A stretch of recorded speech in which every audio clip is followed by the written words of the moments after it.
शायरी में किस तरह आप दाखिल हुए, ये क्या इंस्पिरेशन क्या थी आपकी, ज़रा कुछ बताएं। ये दोनों एक्चुअली चीज़ें, जो आज़ादारी का है ये बहुत पहले का है, और जो शायरी का है ये दुबई जाने के बाद का है। देख कह सकते हैं कि कितनी कमाल स्टोरी टेलिंग है कि एक सिलसिला वहाँ से शुरू हुआ और फिर असद खान साहब आए और फिर असद खान साहब की ड्यूटी मुकम्मल हुई और फिर एक नया सिस्टम आ गया। ये मौलाना ने बिल्कुल एक कहानी बनाई हुई है और ये वैसे चल रही है। ये मालिकों का करम है ये।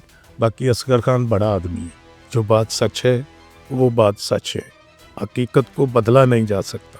हरम को साथ लिए जानिबे जिंदान चला, कैदी आयात को यकजा किए कुरान चला। ये मुकम्मल शायरी की नुक्ता से देखें तो ये मुकम्मल बहर में शेर है। इसके यानी कि इसके उसूल कवायद और जवाब शायरी के पूरे हैं। शायरी का पहले को शौक वौक था या ये फिल्म बदी है और या अदा किस सिलसिले में हुआ? क्योंकि मेरे वालिद साहब जो हैं वो अच्छा पहलवान साहब, एक मशहूर मरूफ शख्सियत हैं यहाँ की, म्यूज़िक से रिलेटेड थे but not in the field, यानी एज ए टीचर बहुत अच्छा मीन उनका एक किरदार रहा है सियालकोट में, और एज ए शिया भी अच्छे शायर थे पंजाबी। तखल्लुस है जो ये नजफ़ी, ये मेरे वालिद साहब का। मैं हकीकतन ये बात एडमिट करता हूँ मौला को हाज़िर नाज़र जान के कि हमें हाथ में कलम पकड़ाने वाला हसनैन अकबर है। 21-22 में टिकटॉक पे एक तूफ़ान आया आमिर अली नजफ़ी के नाम का, जो कि हम सुनकर हम देखकर हैरान हो गए, परेशान हो गए, ये क्या हो गया हमारे साथ। फुरकान भाई, ये मैं जो बात करता हूँ कि हमने नूही की जो है ना थोड़ा सा हट के देखा है नूही को, सुरीली तर्ज को या ज़्यादा मुर्खियाँ और तर्ज में। तो ये जो हमारा काम है इसमें भी क्राइटेरिया नहीं है कोई भी।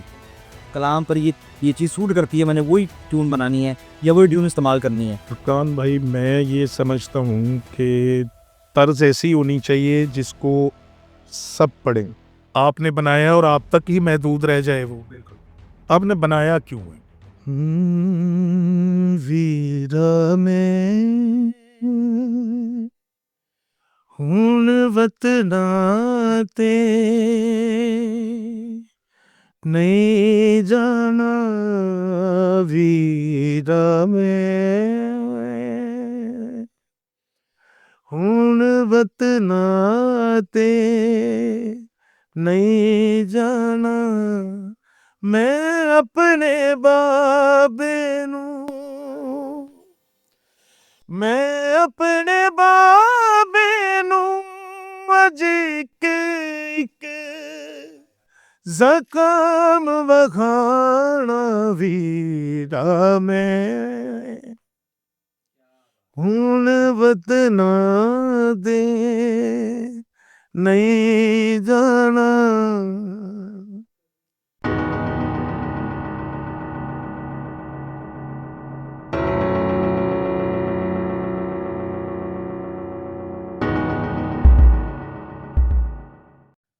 अस्सलाम वालेकुम दोस्तों, तोहफ़ा या अली अलैहिस्सलाम मदद। मैं हूं फुरकान हैदरी और आप देख रहे हैं लिखे हदीस। दोस्तों, आज का पॉडकास्ट बहुत पॉपुलर डिमांड पर आप हज़रात की खिदमत में पेश कर रहा हूं। आज का पॉडकास्ट ज़ाहिर है आपने नाम पढ़ लिया है और किसी तारुफ के मोहताज नहीं है। आज की सोशल मीडिया की बहुत तेज़ ज़िंदगी में ये एक ऐसा नाम है जो बहुत अचानक से उभर कर आया है। आप वीडियो में देखेंगे कि हमारा इनके साथ तो बहुत पुराना ताल्लुक़ है, बहुत तवील दुबई के ज़माने का ताल्लुक़ है हमारा। यानी कि जब मैंने छोड़ा 2011 में, तो तब मेरी उम्र थी तकरीबन 22 साल। तो आप सोच सकते हैं कि मैंने अपनी जो पूरी लड़कपन है वो इसी संगत में गुजारा है। तो मैं those were my best times, मैं वो वक्त बहुत अच्छी तरह याद रखता हूँ और दिल में कहीं संभाल के रखता हूँ, मैं उन्हें भूल नहीं सकता। वो मेरी तरबियत का दौर था। उस दौर में मैंने बहुत से काम किए हैं और बहुत कुछ सीखा है, इन्हीं लोगों से सीखा है।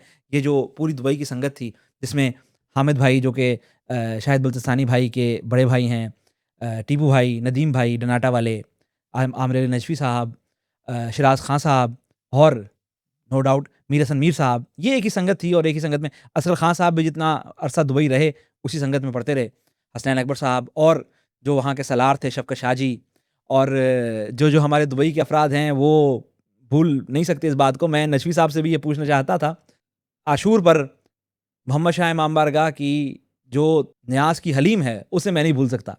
वो बनाने वाले हमारी एक बहुत बुज़ुर्ग शख्सियत थी जिससे मैं कभी भूल नहीं सकता। बहुत करीबी हमारे खानवादे के साथ उनके ताल्लुकात थे। उनका नाम था तसव्वुर शाह जी। जिन्हें हम बेबे कहकर पुकारते थे, और उनकी हलीम पूरे दुबई में वर्ल्ड फेमस थी। तो हम चूँकि दुबई के ज़माने से ताल्लुक़ है हमारा, लेकिन आमिर अली नजफ़ी साहब का पिछले 3-4 साल में जो उनको एक शोहरत मिली है, जो उनको एक अवेयरनेस मिली है, जो उनको एक एक्सपोज़र मिला है, ये किसी अता से कम नहीं है और ये किसी मौजज़े से कम नहीं है। तो on popular demand for you guys, हाँ, ये है कि मैं आप हज़रात से एक माज़रत भी करना चाहता हूँ। चूँकि ये पॉडकास्ट करने के लिए मैं अपना पूरा सेटअप उठाकर सियालकोट लेकर गया। लाहौर में तो ये है कि मेरा घर है, तो मैं वहाँ पर सेट कर लेता हूँ, जो मेरे पॉडकास्ट बनाए हैं वो सारे के सारे लाहौर में हुए हैं, तो वहाँ पर मैं हर चीज़ चेक कर लेता हूँ। लेकिन चूँकि मैं पूरा का पूरा सिस्टम उठा के सियालकोट लेकर गया, वहाँ थोड़ा-सा मिसहैप ये हो गया कि नशवी साहब तो ठीक है, मेरी आवाज़ ठीक से रिकॉर्ड नहीं हो सकी। तो मैंने जैसे-तैसे करके एडिटिंग वगैरह में अपनी आवाज़ को कुछ बेहतर तो किया है, लेकिन मेरी आवाज़ आपको थोड़ी-सी डिस्टॉर्टेड फ़ील होगी, थोड़ी-सी कट फ़ील होगी, उसके लिए मैं माज़रत ख़्वाह हूँ। लेकिन नचवी साहब की आवाज़ आपको बहुत आसानी से और बहुत मज़े से आएगी, और आप जिस शहर में वो मुब्तला करते हैं आपको, आप उससे बाहर नहीं निकल पाएँगे। तो एन्जॉय कीजिए। अच्छा, मेरा ये तरीक़ाकार है कि मैं जब किसी का पॉडकास्ट करता हूँ तो मैं पहले 2 मिनट तारुफ़ कराता हूँ कि मेरा इनके साथ किस तरह मेरा तारुफ़ हुआ। आमिर अली नजवी साहब के साथ दुबई से हमारा एक बहुत, यानी कि मुझे बहुत वेगली याद आता है, क्योंकि हम छोटे थे, तो अज़ादारियों में इन्हें देखना वगैरह-वगैरह, वो हम तब नहीं जानते थे कि हमारे सामने कौन हस्ती अज़ादारी कर रही है। हम खुद छोटे थे, लेकिन एक संगति सिलसिला था, और फिर एक अरसा गुज़र गया, 2018, 19, 20, 21, 22 आ गया, और फिर हमें हमारे एक महबूब ने, जो हमारे मुश्तरका महबूब हैं, हसनैन साहब, उन्होंने कलाम सुनाया, हर मोड़ दे मैं गाज़ी तैनू, और उसके बाद हमारे सामने एक पूरी दुनिया खुल गई, एक नए नए स्टाइल के कलाम, एक नए तर्ज के कलाम, जिसमें शायरी भी मुख्तलिफ थी, जिसमें कॉम्पोजिशन भी मुख्तलिफ थी, और वो एक बहुत अरसे बाद एक फ्रेश हमको सिलसिला मिला कि ये एक नया काम हो रहा है। तो इन कलामों के मूजिज़, इन कलामों के खालिक आमिर नशवी साहब, या अली मददुल्ला। जी, वालेकुम अस्सलाम। अल्लाह अली मद कैसे हवाले, कैसे मिजाज है आपके? अल्हम्दुलिल्लाह। किबला, वैसे मैं शुरू-शुरू में किबला कहता हूँ, बाद में मैं बड़ा फ्रैंक हो जाता हूँ। किबला, मुझे बताएँ, हमने आपको बचपन में देखा है, हम दुबई की अज़ादारियों में, आप शिराज़ भी हुआ करता था साथ, और तो यानी कि काफ़ी सियालकोट के हमारे जितने अफ़राद थे वो थे, मामू के साथ हम छोटे थे, अज़ादारियाँ करते थे मामू शाह इमाम बारगाह में या हुसैन इज़ारा में। मुझे मामू ने हल्का-फुल्का आपका बताया है कि आपका अज़ादारी की इस फ़ील्ड में किस तरह आपने कदम रखा, और ये कॉम्पोज़िशन और शायरी, बिलख़ुसूस शायरी, शायरी में किस तरह आप दाखिल हुए, ये क्या इंस्पिरेशन क्या थी आपकी, ज़रा कुछ बताएँ? ये दोनों एक्चुअली चीज़ें, ये जो आज़ादारी का है ये बहुत पहले का है, और जो शायरी का है ये दुबई जाने के बाद का है ये। तो इसमें काफ़ी सारा, जो कह सकते हैं आप, गैप है इसमें, क्योंकि पहले तो मीन 14, 15, 16 साल की उम्र में ही मैं दुबई चला गया था यहाँ से। तो 20 साल ज़ाहिर है वहाँ पे ही रहे हम लोग, तो अच्छा स्टार्ट मिला, एक अच्छे लोग मिले। शाहिद बल्तिस्तानी का भाई था, शाह हामिद, हामिद यावर भाई वगैरह थे, शायद आप जानते हैं सब उन। और टीपू भाई। टीपू भाई थे अपना, नदीम भाई थे डनाटा वाले। तो ये इनके साथ स्टार्ट में वहाँ पे हम लोग वहाँ पढ़ते रहे। जब मीर साहब उसी दायरे, मीर साहब तो खैर छोटे थे, भाई हैं हमारे, मीर साहब छोटे भाई हैं हमारे। तो उसके बाद वहाँ पे वो पंजाबी सेटअप था। तो पंजाबी सेटअप वालों ने जब मुझे खैर फ़ोर्स किया, तो यहाँ पे उर्दू सेटअप था सारा, कराची का वो सारा हमारे है तो मिक्स वो, लेकिन हमारे एरिये का बहुत लोग वहाँ पे थे, यानी सियालकोट के भी थे और लाहौर के स्पेशली बाबा शहदी शाह। जी, वो ये 2 ही तो संगतें थी। एक हाँ, अली शाह की थी, जो हाजी अंसर के कलाम पढ़ा करते थे, हाँ। और एक ये हामिद भाई की थी। जी, जी। तो वहाँ पे नोहा पढ़ते रहे हम काफ़ी देर, मोहम्मद शाह में, फरदान में। फिर वहाँ से कुछ इश्यू हुए, जिसकी वजह से पाकिस्तान आना पड़ा वापस। कौन से सन की बात है ये? ये 2014 की। 2014 की। जी। अच्छा, आपने दुबई 2014 में छोड़ा? जी, 2014। तो 2014 में मुझे वापस आना पड़ा पाकिस्तान। तो जब पाकिस्तान आए हैं, तो जो छोड़ के गए थे वो चीज़ तो नहीं थी यहाँ पे। बिल्कुल, बिल्कुल वो जो कहते हैं कि काया पलट चीज़ थी। दुबई में भी आज़ादारी वैसे ही चल रही थी। लेकिन यहाँ पे आए हैं तो ये संगतों का, और ये जो अच्छा, जब 2014 में आपने दुबई छोड़ा है तब दुबई का बिल्कुल अदादारी का सिस्टम तब्दील हो गया। तब्दील हो गया था वहाँ पे, 11 में पूरा का पूरा मामला तब्दील हो गया था। पूरा उन लोगों ने थोड़ा उसको, खैर वही सिलसिला है सारा, ये जो आज़ादारी कम हुई है वहाँ पे भी, तो आके यहाँ पर दोबारा इसको, इस चीज़ को सेटल करना, इसको दोबारा चलाना, इसको हमारे जो बड़े थे, जहाँ से हम शुरू हुए, चौधरी फ़याज़, उन्हीं की रवेश पर चला रहा। हाँ जी, तो बहुत मुश्किल था। अभी अ, यानी कोई सूरत नज़र नहीं आ रही थी, जो हालात थे यहाँ के, यानी तो फुरकान, आप समझते हैं कि आप किसी को, जो समझदार मैच्योर्ड आदमी है, आपको कायल करना मुश्किल है उसको यहाँ पे आके, अब एक संगत में है वो। तो मैंने फिर ये किया कि मैंने, जो बच्चे थे छोटे-छोटे, मेरे भांजे, मेरे भतीजे, या कुछ अपनी संगत में छोटे-छोटे गोदपुर से, ये अवैस अली लोग, ये सारे जानते हैं, अच्छे नोहा खान है, अभी तो ये सारे नामवर हैं। अ, मैं जब की बात कर रहा हूँ तो ये बिल्कुल ही छोटे थे। सही। तो फिर इनको लेके चलते रहे हम लोग काफ़ी, और आपको पता है आज की तारीख में सियालकोट का कंपटीशन ऐसा है कि चाहे संगत छोटी हो, बड़ी हो, हर मखसूसी पे आपको नया कलाम पढ़ना है। बिल्कुल, बिल्कुल। वो एक एक स्टैंडर्ड इस तरह का सियालकोट का सेट हो। स्टैंडर्ड ऐसा सेट कर दिया इन लोगों ने, कंपटीशन बना लिया यार, सीधे लफ्ज़ों में कह सकते हैं आप इसको।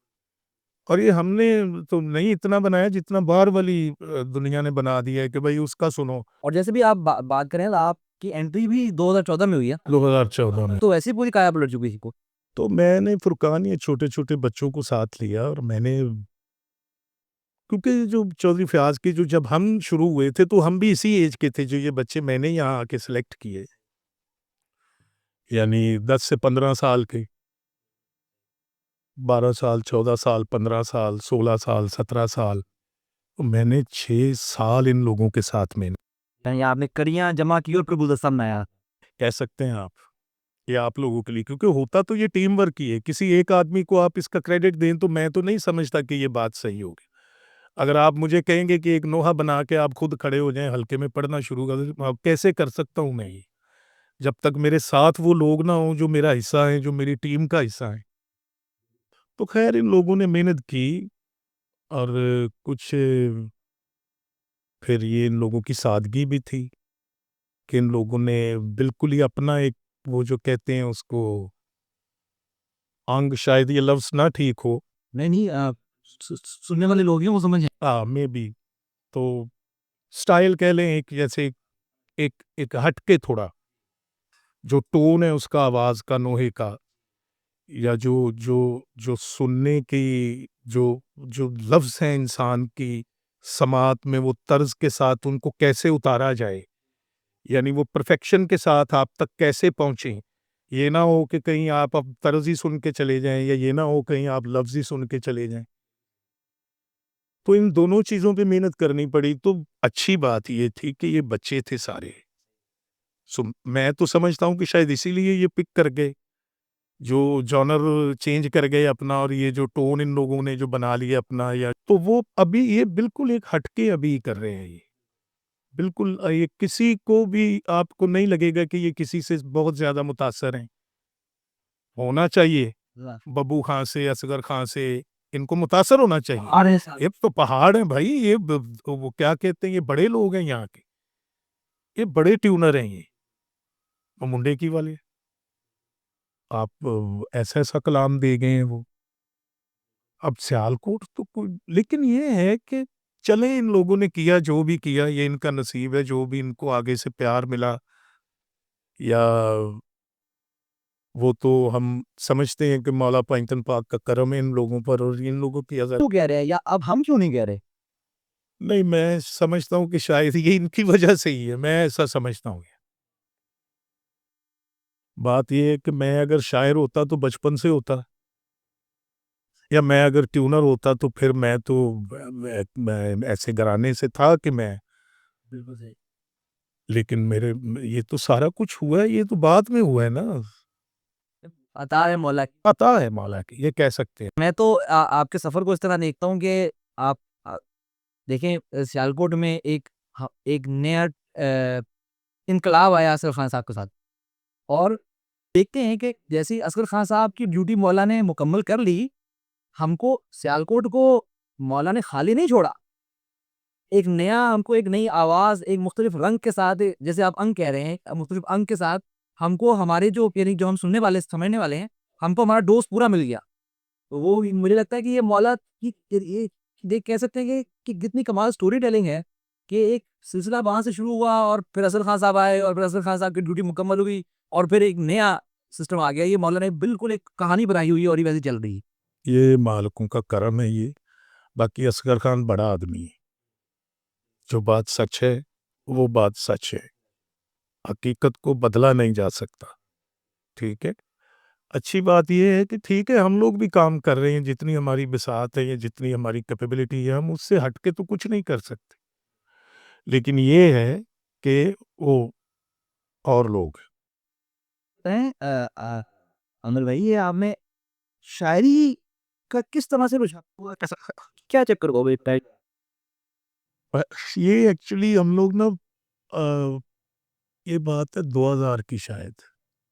मामू का अब्दुल्ला संतोली। हाँ, ये बड़ी मुलाकात रही है ना उनके साथ, वही तो प्रॉब्लम रही है।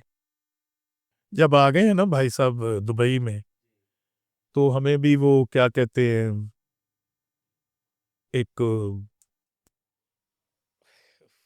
एक शौक सा ना निकीड़ा यार अच्छे लफ्ज ऐसे है ये।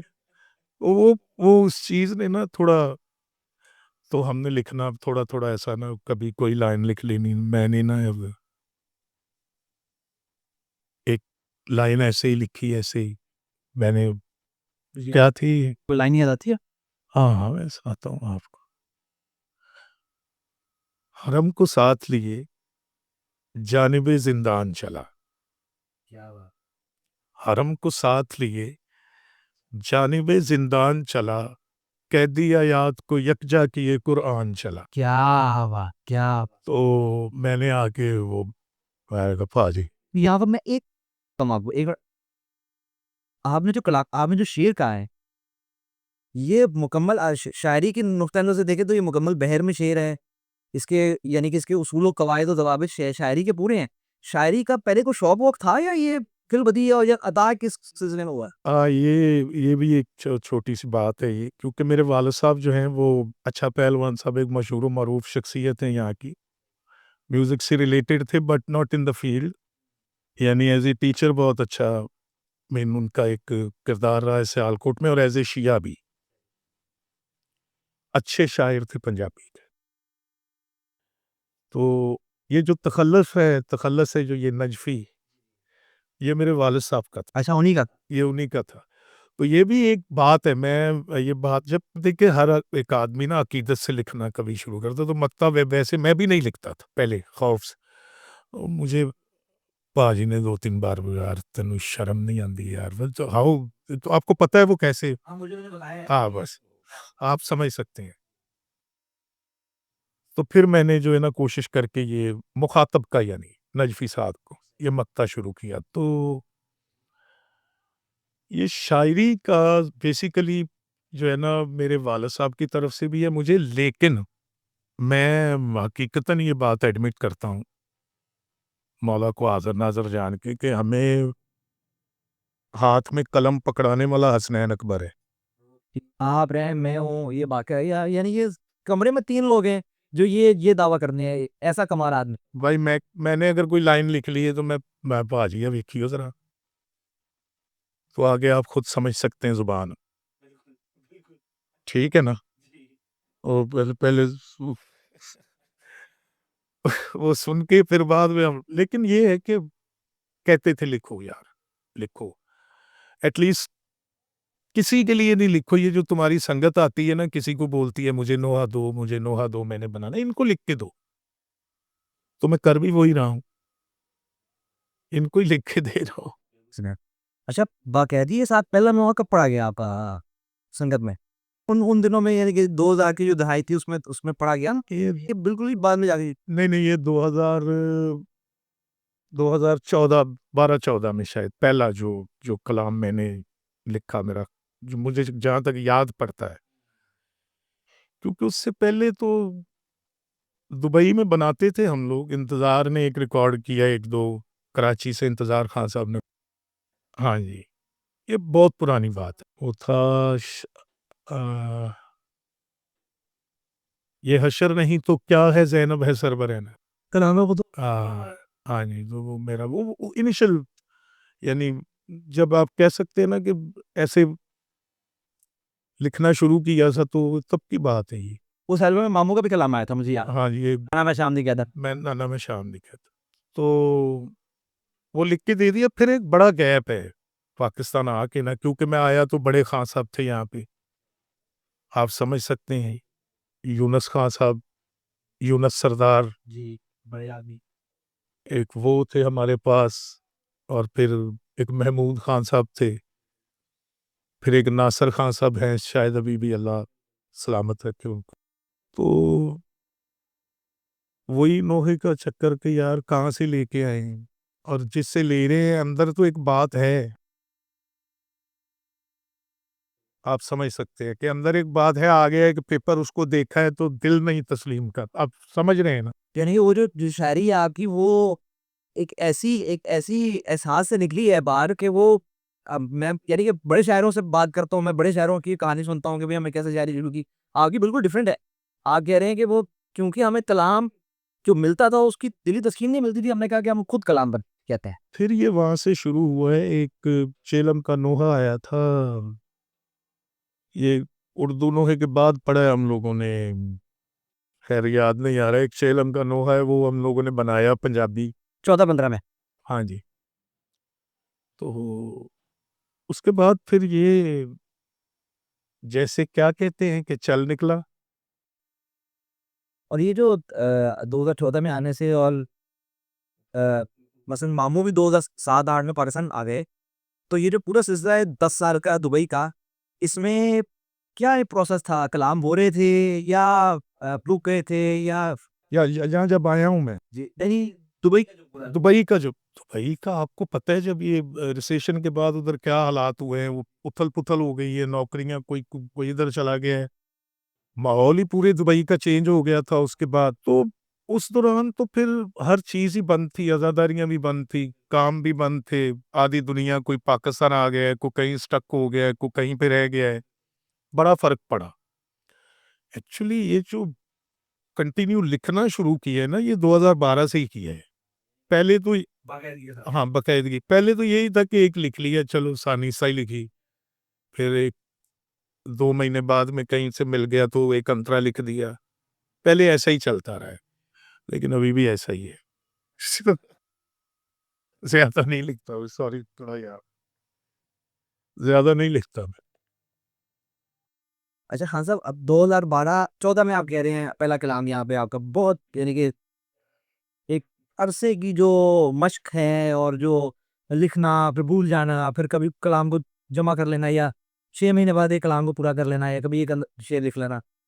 2014 में पहला कलाम लिखा गया है। 2014 से लेके 2021-22 में जब अब आपके सामने कहूँगा तो आप कहेंगे कि ये तुम क्या कह रहे हो, लेकिन 21-22 में टिकटॉक पे एक तूफान आया आमिर अली निशवी के नाम का, जो कि हम देखकर हैरान हो गए, परेशान हो गए, ये क्या हो गया हमारे साथ? यानी कि जो जितने भी सुनने वाले और पसंद करने वाले हैं उनके साथ क्या होगा?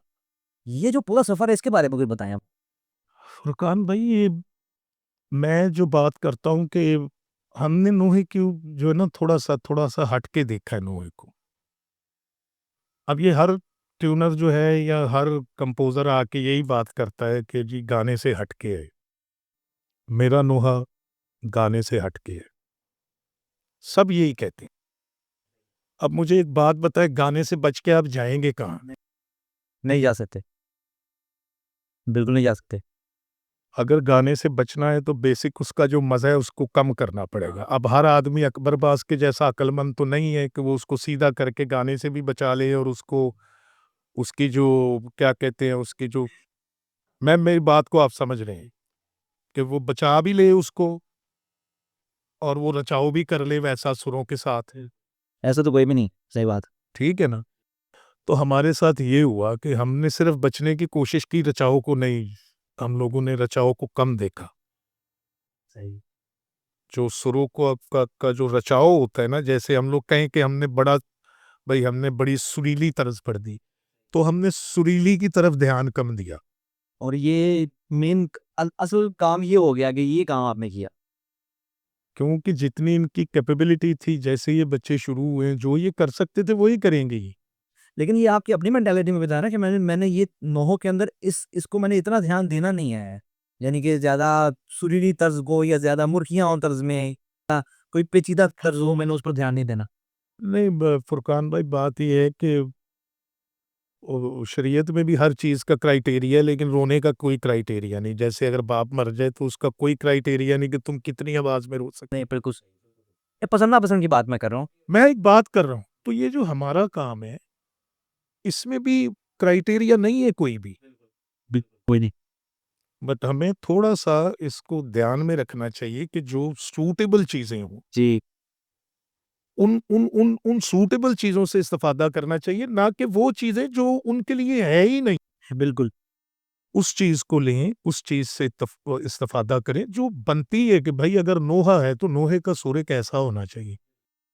अब नोहे के अल्लाह माफ़ करे, हम लोग नहीं करना चाहिए, लेकिन हो रहा है, हर तरफ हो रहा है, किसी को रोक नहीं सकते आप। हमारा तो ये है कि हमने एक, जो मैं कह रहा था कि हमने एक बिल्कुल ही एक सपाट सा, एक सीधा-सा, एक सुनाने वाला एक जो होता है ना, जैसे एक छोटी-सी एक एक उसको कह लें शक्ल बना ली है उसकी।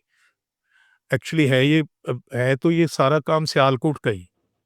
जो ये जो मातम की लय चल रही है या जो अंदाज़ चल रहा है मातम का, लेकिन ये है कि हमने पकड़ के रखा हुआ है अभी तक उसको, और कोशिश कर रहे हैं कि उसी में रहें हम लोग। उस पहचान को भी ज़िंदा रखा हुआ है। बिल्कुल, नहीं वो तो नज़र आती है। ठीक है ना? नहीं वो सियालकोटीपन जो है वो कलामों में से गया नहीं आप। हाँ जी, ये बात। शायद इसलिए हमको तो ज़्यादा पसंद भी आता है कि वो हमारे भी खून में रचा बसा हुआ है वो। बेशक, बेशक, और यही कोशिश रहती है हमारी। शुरू से लेकर यानी कि अब तक जो आपके नोहे आ रहे हैं और यही ज़हन में रहा है कि नहीं मैंने इस तरह के कलाम पढ़ने हैं कि मैंने जो चीज़ सूटेबल है, जिस कलाम पर ये चीज़ सूट करती है मैंने वही ट्यून बनानी है या वही ट्यून इस्तेमाल करनी है। फुरकान भाई, मैं ये समझता हूँ कि तर्ज़ ऐसी होनी चाहिए जिसको सब पढ़ें। ये कल अकबर साहब के साथ बात कर रहा था, उन्होंने भी यही कहा। नोहा वो नहीं होना चाहिए जो आपने बनाया और आप तक ही महदूद रह जाए वो। बिल्कुल। आपने बनाया क्यों है? अगर अब आपने नहीं पढ़ना तो। अगर अवाम ने नहीं पढ़ना तो आपने उस नोहे को बनाया क्यों है भाई? खुद ही गुनगुना के दिल में घर पे ही बैठे रहते फिर। और अगर अवाम के लिए बनाया है तो उसको ऐसा होना चाहिए कि अवाम पढ़े उसको। अब तो आगे निकल चुकी है बात इन चीज़ों से। अब इन चीज़ों का, इन बातों का फ़ायदा भी कोई नहीं है। आमिर भाई मैं थोड़ी-सी एक आध टेक्निकल भी बात पूछना चाहता हूँ, क्योंकि बहुत कम इस तरह के हमने आर्टिस्ट देखे हैं हमारी इस फ़ील्ड में, नोहे की फ़ील्ड में। बहुत बड़े-बड़े लोग भी गुज़रे हैं जो कि खुद कंपोज़िंग भी करते रहे हैं और खुद शायरी भी करते रहे हैं, कलाम भी लिखते रहे हैं। आप उनमें से एक हैं जदीद नस्ल में, जो आज की हमारी एक ऐड चल रहा है उसमें। हमने अख्तर हुसैन असद साहब को देखा, क्या कमाल की ट्यून्स थी, कमाल की कलाम भी उन्होंने कहे और फिर हमने बहुत से इस तरह के लोगों को देखा। मुझे ज़रा प्रोसेस समझाएँ, क्या कभी ट्यून पहले आई है या कलाम पहले आया है या कलाम या क्या इसका सिलसिला? आपका क्या प्रोसेस है इसमें? हमेशा पहले कलाम ही आता है। 27 साल पहले आई है। ट्यून अगर पहले आए तो वो तो मीटर पे हो जाता है सारा कुछ।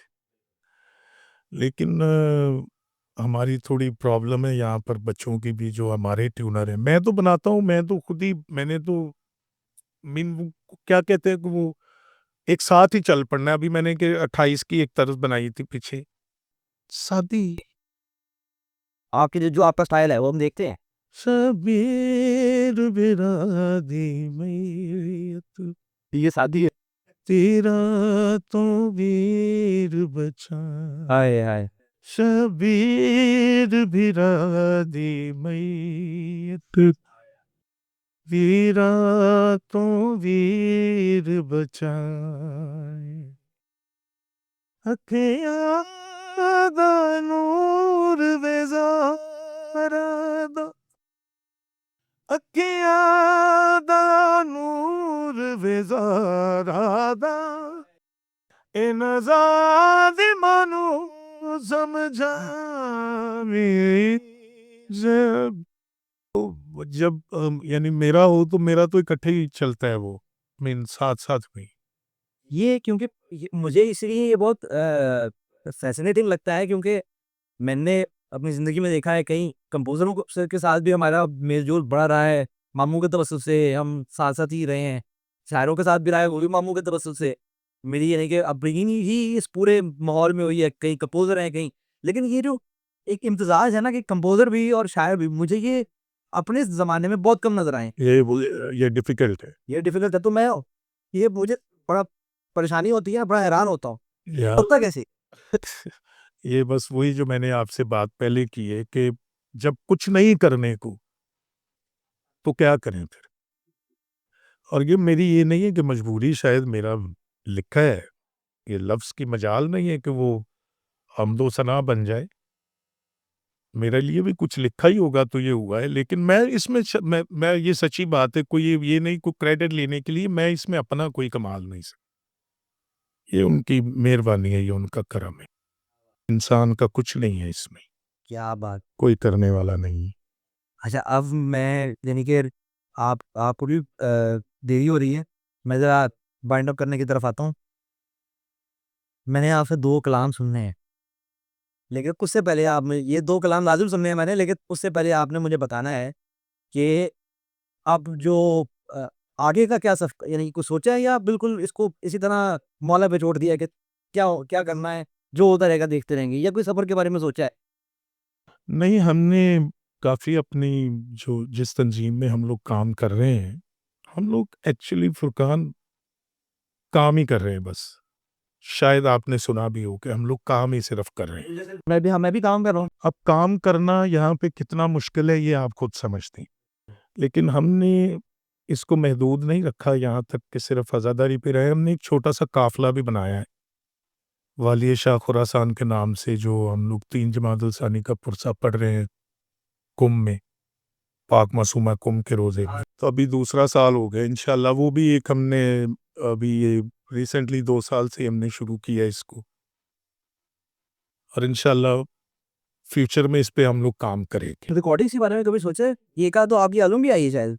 आती रहती है कभी-कभी, वो एक हमारे भाई हैं कनाडा के दिरानी साहब, उनने बड़ा फ़ोर्स किया तो उनको 2 रिकॉर्डिंग्स करके दी थी। बाकी सच कुछ ऐसी नहीं है, पहले की 1-2 रिकॉर्डिंग की है बस। ये टाइम कहाँ है रिकॉर्डिंग का?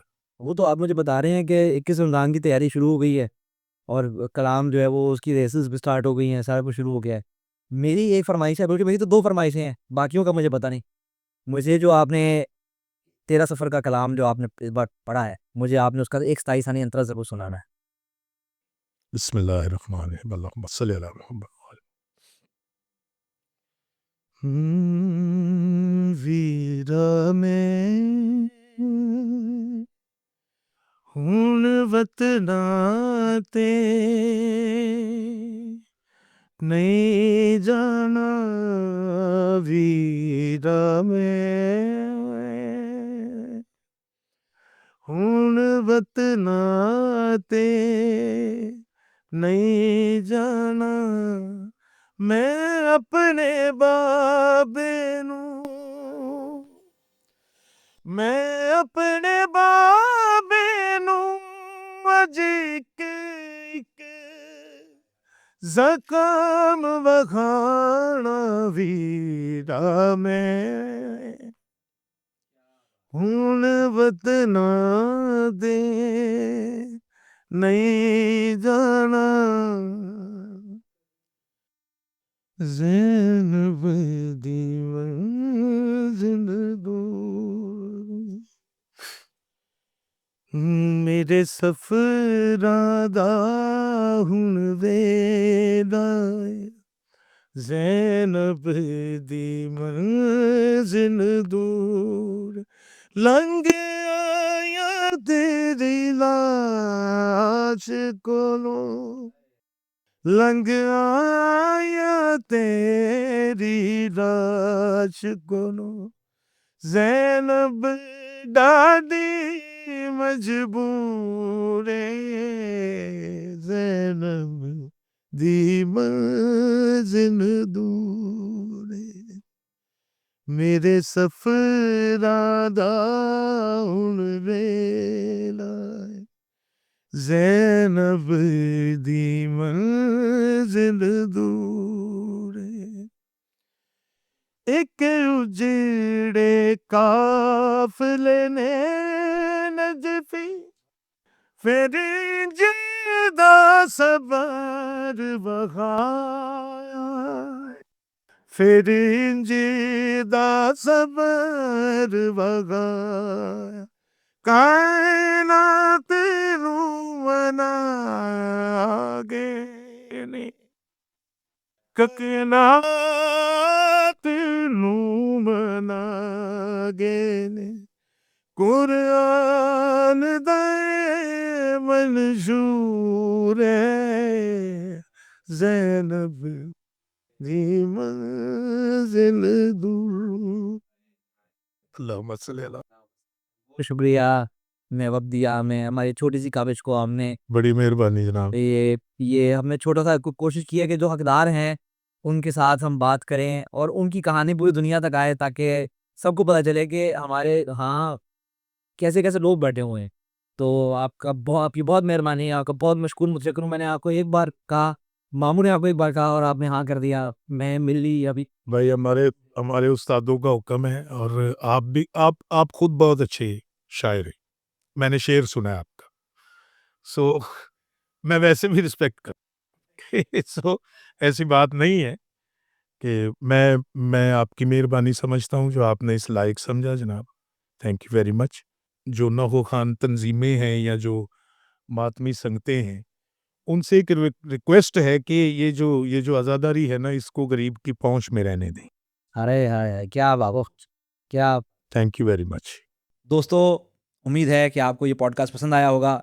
हाँ, जानता हूँ आधे घंटे का पॉडकास्ट था, ज़्यादा बात नहीं हो सकी। लेकिन कुछ लॉजिस्टिकल इश्यूज़ भी होते हैं कभी-कभी। मैं सियालकोट गया, वहाँ पर जगह ठीक नहीं थी, कोई कंटेंट स्टूडियो नहीं था, कोई कंटेंट रूम नहीं था। हम एक ऐसी जगह पर रिकॉर्डिंग कर रहे थे जहाँ पर बाहर बच्चों की बहुत आवाज़ थी, तो साउंड का भी बहुत इश्यू था। प्लस कमरा बहुत तंग था, बहुत से लोग आ गए थे। तो बात करने में जो एक जो अलहदगी, जो इंटिमेसी होती है बात करते वक़्त, वो नहीं मिल सकी हमें।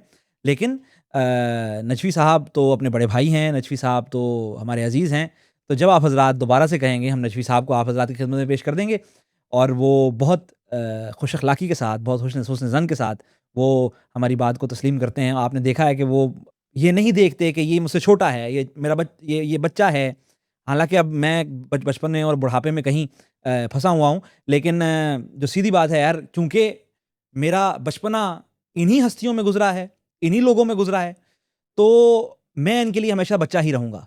लेकिन इनका कमाल ये है और हमारे बुज़ुर्गों का कमाल ये रहा है, बात लंबी हो रही है लेकिन मैं कर लूँगा। ज़ाहिर है आधे घंटे का पॉडकास्ट है तो ये भी सुन लेंगे आप।